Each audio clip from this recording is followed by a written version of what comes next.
Quando pensi a Maiorca, ti immagini spiagge affollate, turisti ovunque e un sole cocente. Ma in inverno, è tutta un'altra storia. Oggi vi porto a scoprire l'anima più autentica di questa meravigliosa isola. Temperature perfette, paesaggi mozzafiato e borghi da favola senza folla. Partiamo! Iniziamo dal capoluogo Palma di Maiorca, perla delle Baleari. Sole, mare cristallino, un ricco patrimonio storico. La maestosa cattedrale di La Seu, il vivace Passeig del Born e le splendide spiagge come Playa de Palma. Un mix perfetto di cultura, relax e divertimento.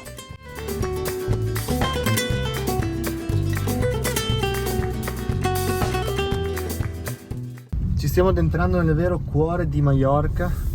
Siamo su un paesaggio veramente fantastico perché stiamo attraversando la serie di montagne e adesso giungeremo tra poco nella nostra destinazione, uno dei pueblos più importanti e rinomati di tutta l'isola, soprattutto per un aspetto che tra poco vi mostreremo. Oggi siamo alla scoperta della Maiorca meno conosciuta, ma al contempo in uno dei borghi più iconici dell'isola. Siamo nella parte nord-est, una cittadina che mantiene delle tradizioni ben solide anche nel periodo più turistico dell'estate, non è invasa completamente dai turisti come possono essere altri posti, altri borghi. Si tratta del pueblo, il paese di Artà.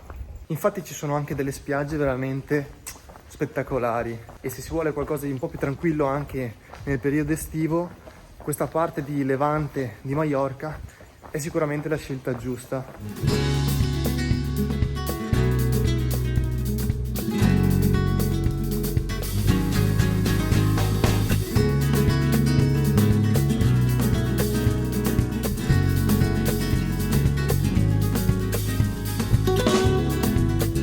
Una bella scalinata per apprezzare tutto il paese dall'alto.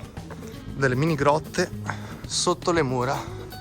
Se avete la possibilità di programmarvi un viaggetto nel periodo autunnale, sicuramente le isole Baleari come temperatura, come clima, sono veramente eccezionali.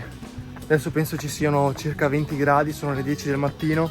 Di notte la temperatura non scende mai sotto i 12-10 gradi e se si è appassionati di camminate, di fare trekking, ma lo stesso anche il bagno. Io il 26 novembre ho fatto il bagno qui, l'acqua non era caldissima però nemmeno freddissima, quindi era fattibile, c'erano 23 gradi, clima fantastico.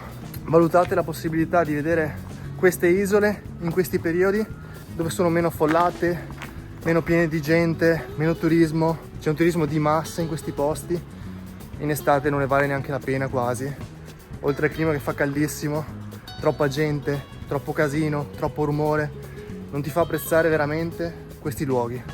Siamo sul santuario di San Salvador, è la principale attrazione di tutto il paese, di tutto il borgo.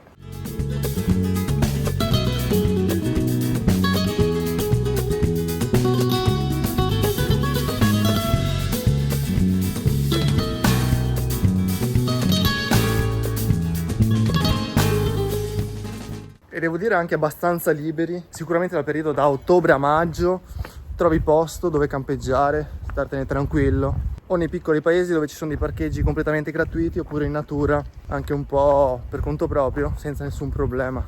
Figo, puoi camminare lungo tutte le mura, farti tutto il giro e non ci sono nemmeno tante protezioni. In precedenza questo paese era sotto dominio arabo, qui si può immaginare che i vari soldati scrutavano l'orizzonte, le colline, il paesaggio circostante per vedere se c'erano dei nemici in agguato. Per chi ama la van life, devo dire che Maiorca è ricca di parcheggi gratuiti un po' ovunque. La piazza principale di Artà è questa qui, centro nevralgico del paesino. A Maiorca, Manacor di preciso, è la città natale di Rafa Nadal, uno dei più grandi tennisti di tutta la storia. E qui siamo nella sua accademia, dove ci sono decine e decine di campi da tennis, palestre, campi da calcio, di tutto. La bellezza di 44 campi da tennis. Qui dentro c'è una bella palestrina, veramente un centro sportivo gigantesco. Qui c'è anche il museo di Rafa e sicuramente sarebbe da visitare, però ora credo sia chiuso. L'antica torre di vedetta ricorda molto le torri che si trovano anche lungo la costa della Sardegna. Diciamo che anche qui c'è qualche posticino per niente male. E laggiù c'è un piccolo faro. Questa mattina ci troviamo al porto di Alcudia, una cittadina che si trova nel nord dell'isola. Siamo qui per visitarla. Ora siamo nel porto, zona più turistica in assoluto, dove ci sono anche le varie spiagge, e dopodiché andremo a visitare anche la città vecchia, quella più storica, dove ci saranno più monumenti e meno votata al turismo di massa. Sono le 9:30, non c'è nessuno, il 30 novembre. Infatti è una vera sfida trovare un bar aperto, un supermercato aperto, perché qui è tutto stagionale e in questi mesi è quasi tutto serrato, quasi tutto chiuso. Diciamo che questa è la zona più sporchina, tra virgolette, perché siamo su un'insenatura, alle spalle c'è tutto il porto, davanti a me ci sono le spiagge veramente più belle, dove l'acqua ha un colore migliore. Una bella spiaggia molto ampia e grande. Questa cittadina in estate di solito è frequentata da famiglie con bambini, perché è molto più tranquilla rispetto magari Palma, che sta a sud dell'isola, o altre città paesi. E dietro il paese ci sono delle colline. Una stella marina. Ci sono dei bei pesciolini.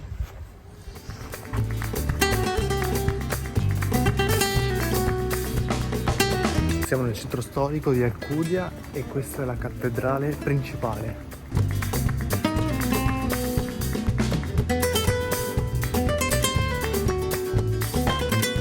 Oggi siamo nel punto panoramico di Santa Magdalena. Si tratta di un colle dove si ha una vista completa a 360 gradi su tutte le zone circostanti, sulle finche, e addirittura si può anche vedere il mare. Questa è la piccola chiesetta che si trova in cima al colle.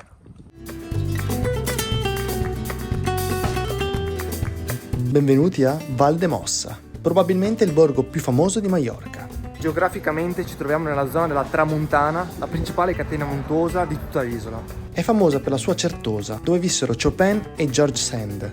E d'inverno, con questa luce morbida e poche persone in giro, sembra quasi di fare un viaggio indietro nel tempo.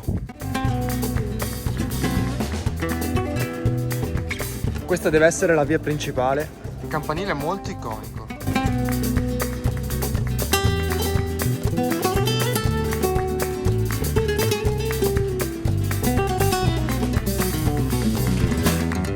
E ovviamente non si può venire qui senza provare la coca de patata.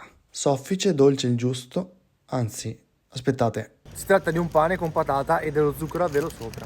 Non è nulla di che, è troppo asciutto, non ha tanto gusto se non lo zucchero a velo, e andrebbe farcito per dargli un po' più di personalità.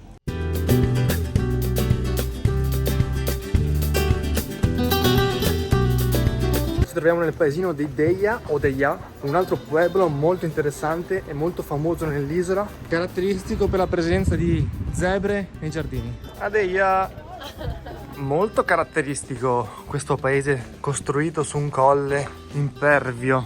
Questa è Safuradada.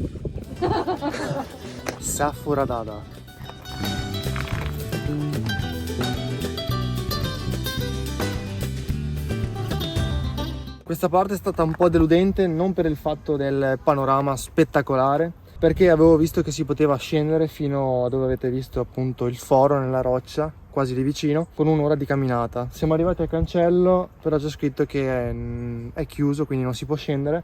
Quindi abbiamo pagato il parcheggio, a giornata costa 11 euro, noi abbiamo pagato qualche ora, 2,70 euro, per arrivare praticamente solamente nel punto alto panoramico, dove c'è il bar dove si può fare sì un bel aperitivo, però il fatto che non si possa scendere e che sia chiuso il cancello rode un po' le rodia, il roias. Che roio. Che roio. Altra cosa che non mi è andata per niente giù è che è vietato l'accesso ai cani, non so perché, per quale motivo. Tante volte su internet si vede qualcosa di incredibilmente, fantasiosamente spettacolare. Può essere così, però magari non ci sono tutte le informazioni necessarie e quando si arriva in un posto si rimane un po' con l'amaro in bocca. Maiorca d'inverno è una scoperta incredibile. Clima perfetto, zero folla e un'atmosfera unica. Se cercate una meta speciale per i mesi più freddi, questa potrebbe essere la scelta giusta. Alla prossima! Da Jack, passo e chiudo.